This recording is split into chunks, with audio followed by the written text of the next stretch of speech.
This is the Almost Timely newsletter for the week of November 5th, 2023. We've moved. We're on Substack now. If you're reading the newsletter in your inbox and you're not on the LinkedIn subscription, we've moved to Substack. Hopefully everything's working, but it does mean retiring the legendary unsubscribe button, at least for now, while I get used to the new system.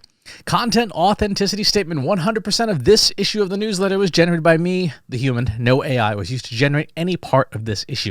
There's a link at the top of the newsletter explaining why this is important, but we'll talk more about that as well. Halloween is over, but as a result, my Grim Reaper is back in the office. All right, what's on my mind this week? The greatest unaddressed AI challenge. Over the past week, a lot has happened in the world of AI, specifically around regulation or attempts at regulating it. We had the president of the USA's executive order was released this past week, as well as the Bletchley Park Declaration, a general, this is how we want AI to be used statement signed by 27 different nations. Here's the thing about both of these documents, particularly the executive order. I'm based in the United States, so it's going to impact me more than, say, if you're in a country that's not the USA. These are largely unenforceable wish lists, to be perfectly frank. They focus on general ideas around AI, but and the ideas they have, they're good ideas, right? They're good general, hey, this is what we should do, but they have no enforcement for the private sector where harms are likely to occur, most likely to occur. They've got no teeth, and that's understandable. For those unfamiliar about the way the United States works, creating regulations in the USA requires legislative action. The way the USA government works, an executive order, which comes from the president, who is the head of the executive branch, really only applies to what the executive branch of the government can do. Anything that legislates the broader citizenry as a whole has to come from the legislative branch, which is the U.S. Congress. So until Congress makes some legislation that governs the bigger picture, the executive branch can only say, hey, here's what we're going to have the federal government do. And that, by the way, has no impact on state governments and local governments. It's a very complicated system. But beyond the machinations of political machinery, the reality is that artificial intelligence technology itself is moving fast, very, very fast. So fast that even an executive order crafted less than a week ago has some glaring holes in it that will restrict really the only most obvious problems. For example, there's a section on misuse of AI and cybersecurity that states, I hereby direct the Secretary of Commerce within 90 days of the date of this order to determine the set of technical conditions for a large AI model to have potential capabilities that could be used in malicious cyber-enabled activity and revise that determination as necessary and appropriate. Until the Secretary makes such a determination, a model shall be considered to have potential capabilities that could be used in malicious cyber-enabled activities. If it requires a quantity of computing power greater than 10 to the 26th power integer or floating point operations and is trained on a computing cluster that has a set of machines physically co-located in a single data center, transitively connected by a data center networking over 100 gigabits per second, and having a theoretical maximum compute capacity of 10 to the 20th integer or floating point operations per second for training AI. Okay, A, that's a lot of words. B, this is based on a very specific, narrow view of how AI models work, a view that was true, say, a year ago, but is no longer true now. A malicious actor is not going to use a big, open, public model like GPT-4 or Claude 2 or Google Gemini to do bad things. They're just not going to do that. They're going to use a network of small models that runs on commodity infrastructure like your laptop, right? Or a distributed network to do that, probably using an agent networking software like LangChain or AutoGen or AutoGPT. This has been the case for a few months already. So this declaration, this focus, this guidance, if you will, is really out of date. It's really out of date, and in some ways it does limit what big companies, like the big tech companies, can do, but that's not how these models are going to be used. And more important, conceptually, this is attempting to regulate the technology itself. Now, cynical folks will say, hey, this is being done by the big AI tech providers to make sure that other companies can't jump into the fray and sort of creates a de facto monopoly. But This is trying to regulate the technology. The truth is the cat is out of the bag. The toothpaste is out of the tube. The ship has sailed, whatever the analogies you want to use, on regulating the technology itself. Even if you were to claw back every major provider of AI and the big name players in the USA, there's thousands of models out there. Some of them produced by other sovereign nations like the United Arab Emirates. They have the Falcon model, GLM 130 from Tsinghua in China, and many, many others. The technology is out of the bag. Right? There is no turning back the clock on the technology, so you can't legislate it. Yeah, you can make things more challenging for an idiot to use ChatGPT incorrectly, but this is not in any way going to deter people who have any knowledge of the technology and want to do malicious things with it. So that means you have to regulate and moderate the outcomes itself. On the topic of criminal activity, and by the way, why are we still using the term cyber? Cyber was like cool in the 90s, but it's really outdated. Anyway, on the topic of criminal activity, that's pretty straightforward. You fairly and aggressively enforce your existing laws. Committing fraud using AI is still committing fraud, right? You're still committing the crime of fraud. Impersonating someone for malicious purposes is still impersonation, whether you're using AI or a well-trained actor. If you wanted to discourage the misuse of AI, just add a multiplier on sentencing. So if you use AI to do a bad thing, you get punishment for the bad thing plus a bonus punishment for using AI to do it, right? That's how you would regulate this stuff, so that you're preventing people from doing bad things with the technology that enables them to do bad things easier. You make the technology more severe, right? It's the same as, trying to regulate killing people. Right? Yeah, it's bad to do that. It's illegal to do that. If you happen to use a certain method, you get more punishment for using that method, right? Or you get more punishment for killing certain types of people. Whatever the example is you want to use, the reality is there's precedent for saying, hey, if you do this bad thing with this extra condition, you get more punishment. Now, where it's going to get tricky is for things where there isn't necessarily a crime, but there is potential for substantial misuse. There was a paper this week that came out that showed the ability for language models to de-anonymize people solely based on their language, inferring based on how they write, how they spoke, not only just the words and phrases they wrote, but the style of their writing could be used to de-anonymize, to identify or to infer things like gender or age or physical location. Now, the paper is available publicly. It has not been peer-reviewed yet, so take it with a grain of salt, as we do with all preprints. But it bears watching and monitoring and doing independent testing to see if it's actually true or not. If it is true, then the data sets that such an ecosystem and such a technique would produce, you still can't regulate that, because just having that data isn't necessarily a violation of law, depending on your jurisdiction. But what a bad actor does with them will then be the violation of the law.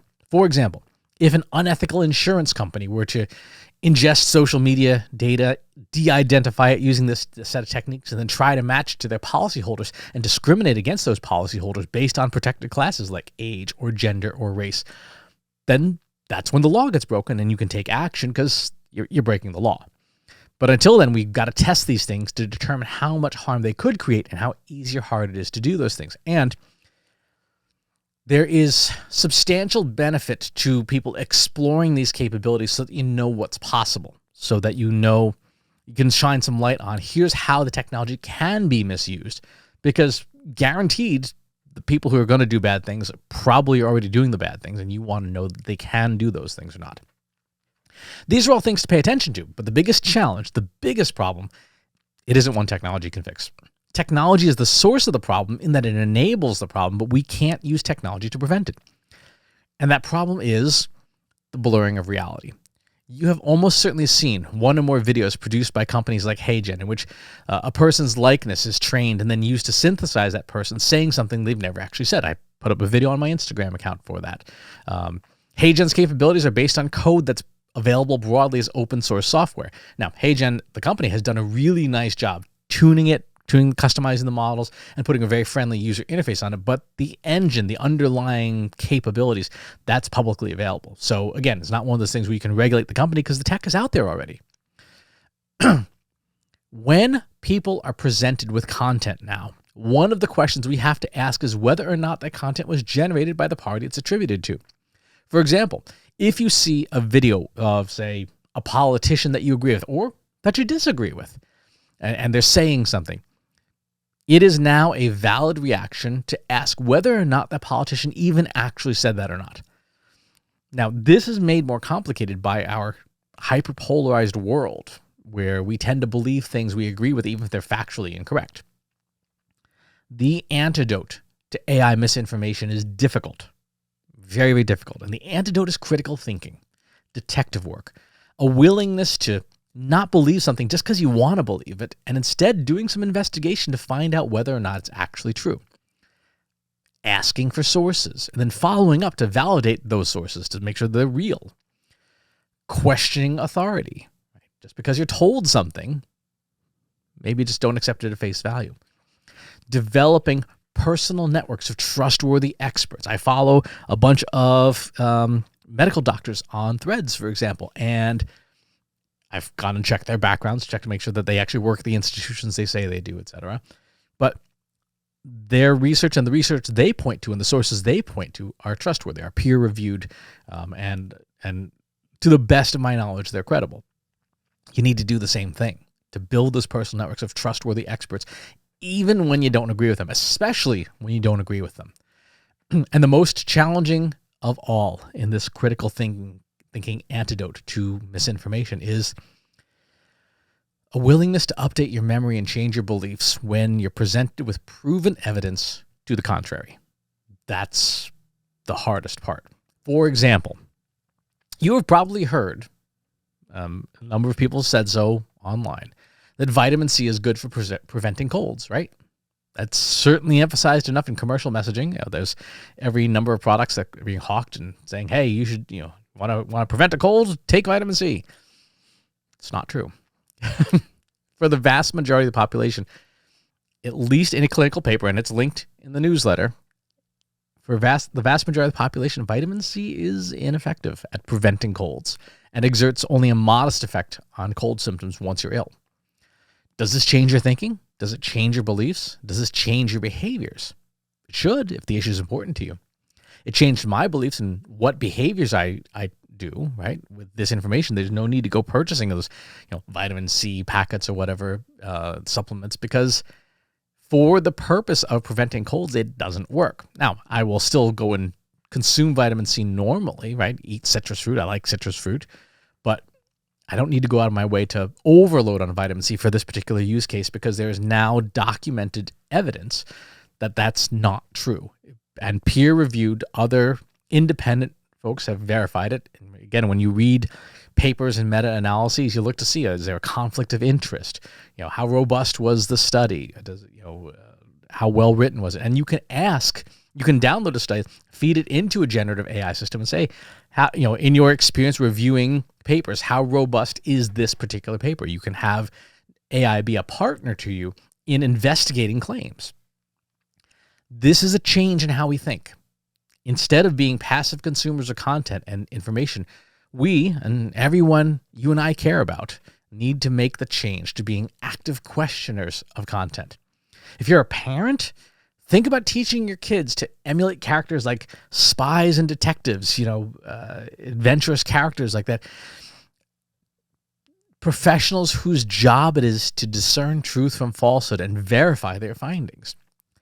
Challenge yourself using commonly available generative AI tools. Take a fact that you know to be true, and use generative AI to the best of your abilities to create a convincing alternative, create a lie, and see how far the tools let you get in creating something intentionally false. And then please responsibly destroy your work, or at least slap a giant disclaimer on it that it's not true.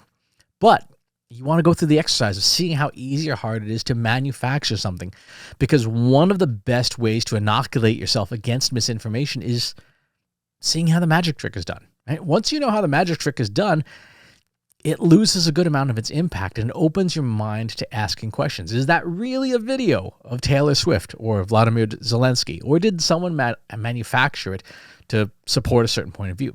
Are there any tells that you can look at that would give away whether something was real or fake? Stopping AI-generated misinformation is not a technology problem, and it won't have a technology solution that's very effective. Today's AI detection tools are, in a lot of cases, not much better than a coin toss, and they have an alarmingly high false positive rate, especially the ones that look for generated text, because it turns out that AI-generated text also pretty closely resembles text written by people who are bad writers. So colleges and schools are running into this right now where they're saying, that's AI generated. No, that's just bad writing. And they can't tell the difference. Misinformation, particularly AI generated, but misinformation in general, is a people problem, and that requires a people solution, not a technology solution. Now, bringing it back home to business and stuff, for companies, for brands, and for people like you and me, one of the most important things you can do is establish a conduit of authenticity. Make it easy for someone to reach out to you and validate that you said something or you didn't, right? Transparency is the currency of trust. So everywhere you use AI, disclose the use of AI so that your customers know you can be trusted to do so. You'll say, hey, I'm using AI here, so that when you're not, it's implicit, like, okay, we're not using AI for that.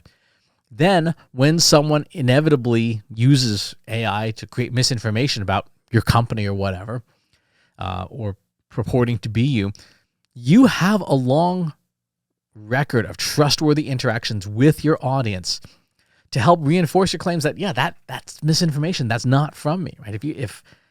If you're saying, hey, this is where I use AI, this is when I'm going to use it, you're building trust. You're building a record of disclosure, and that then helps because it establishes that you can be trusted to say when you're using this technology and when you're not. Build yourself a strong community so that you have an army of defenders that can help debunk when misinformation about you occurs, or even alert you like, hey, I saw this thing. Is this from you? And most important, and kind of obvious, in all your interactions, build a reputation for being trustworthy so that it makes it easier to discern when something is clearly amiss. The lines between fiction and reality get more blurry by the day with tools and the technologies available to us, but the underpinnings of trust remain the same. There's a lot you can do today to inoculate yourself against misinformation and inoculate your audience as well. We each have to do our part to solve for the people problem that AI technology enables when it makes it easier to blur the line between fiction and reality. But if we do it well, we will reduce the impact of all forms of misinformation. All right. What else is happening this week? This was like SEO week on the YouTube channel, on the blog. Had a piece on how is Google checking for AI content, SEO prompts for ChatGPT. Is ChatGPT negatively affecting SEO? No. SEO professionals staying ahead with AI, and generative content creating sort of a sea of sameness with SEO, which, yeah, if your prompts are bad, that's going to happen. So go check those out. What else is happening this week? There's a new version of my AI talk. It's at the top of the newsletter, but I just got back from Digital Now in Denver, and it was a talk for associations and things. But there's some new stuff in there, including robot dogs now with generative AI, which is pretty cool and occasionally off-putting. Let's talk about open positions. What do we got? We have AI data scientist at Coda Search, analytics lead at Curate Insights, director of data science at Planet Technology, director of performance media at Next After, exec comms manager at Lychee Shadow, head of analytics and data science at Intrepid Digital, head of growth at RankPay, lead customer agents experience data analyst, wow, that's a mouthful, at Grange Insurance, SEO manager at King Edward First, senior growth marketer at Sumer Sports. Is that a misspelling? Senior vice president of gaming at National Research Group, senior analyst of CRM at Shutterfly, senior analyst of growth analytics at Shutterfly, staff ML scientist at Coursera, and vocabulary community manager at JPMC. So that's pretty cool. There's a lot of interesting stuff. In other news, we have TikTok Taco. People can have threads stop showing up in your Facebook and Instagram account, which probably is a good thing. I've actually been on Threads a whole lot. It's my preferred Twitter replacement. Rest in peace, Twitter. It died a year ago. We have what else we got? content briefs, do SEO rankings, and keyword clustering the easy way. Oh, a big one in the news for this week for AI. A judge dismissed the copyright lawsuit by artists against AI art generators. So a progress for companies that make AI models, and lack of progress or losing ground for individual artists whose art was used to train AI models. There was another thing this past week is someone had a poison technique for artists to use on their art to poison AI models. And it was, I mean, technologically, it's pretty easy to defeat. It really is a problem that needs to be solved legislatively with laws, not with technology. Because technology, anytime you get into an arms race where it's aggressor and defender, the aggressor always has the advantage because they're the first mover on that stuff. Open source and Llama win AI for 2023, according to VentureBeat. We have archive search chatbots, Google Analytics for subdomain tracking. A great piece by Cassie Kozakov, who just quit as Google's chief decision scientist, which was pretty surprising, but a really good piece. And a fun thing on Mexico's scary dancing nun. So there you go. Upcoming events. LPA Boston this coming week. I'll be there at the Lab Products Association, and Social Media Marketing World in San Diego, Maycon in Cleveland, and then a bunch of other events that are right now in the works. No signed paperwork yet, but once I have them, that'll be in the newsletter as well. Again, if this is on the Substack, so if things aren't working right, please let me know. If things are wonky or working other than expected, please let me know so that we can get them fixed up. But I thank you for your attention. I thank you for being here. I'm going to have a new side thing in a month or two. Nothing related to AI, nothing related to marketing or business. But if you're subscribed to the newsletter in any of the places that have it, you'll be the first to know when it launches. But thank you for being here. Thank you for your attention, and I will talk to you next time. If you enjoyed this video, please hit the like button. Subscribe to my channel if you haven't already. And if you want to know when new videos are available, hit the bell button to be notified as soon as new content is live.